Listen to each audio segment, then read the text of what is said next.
இந்திய எல்லை அருகே திபெத்தில் சீனா கட்டவுள்ள உலகின் மிகப்பெரிய அணை எல்லைப் பகுதி மக்களின் பாதுகாப்பிற்கு அச்சுறுத்தலாக அமையும் என இந்தியா கவலை தெரிவித்துள்ளது. அணையை ஆயுதமாக பயன்படுத்துகிறதா சீனா?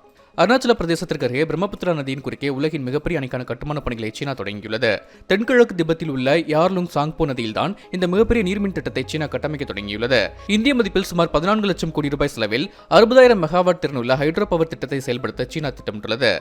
சீனாவில் உள்ள மற்ற பகுதிகள் மற்றும் திபெத்தின் மின் தேவையை பூர்த்தி செய்ய இந்த திட்டம் உதவும் என சீனா கூறுகிறது. ஆனால் இந்த அணை இந்தியாவில் சுற்றுச்சூழல் பாதிப்புகளை ஏற்படுத்தலாம் என இந்திய அரசு ஏற்கனவே கவலை தெரிவித்துள்ளது. அருணாச்சல பிரதேச முதல்வர் பெமா காண்டு இந்த அணை அப்பகுதி மக்களுக்கு அச்சுறுத்தல் ஏற்படுத்துவதாகவும் சீனா இந்த அணையை தண்ணீர் குண்டாக பயன்படுத்தலாம் என்றும் எச்சரித்துள்ளார். இந்த அணை கட்டி முடிக்கப்பட்டால் குறிப்பிடத்தக்க அளவு ஆறுகள் வறண்டு போகலாம் எனவும், ஒருவேளை திடீரென சீனா தண்ணீரை வெளியேற்றினால் சியாங் பகுதி முழுவதும் அழிந்துவிடும் என்றும் அருணாச்சல பிரதேச முதல்வர் தெரிவித்துள்ளார்.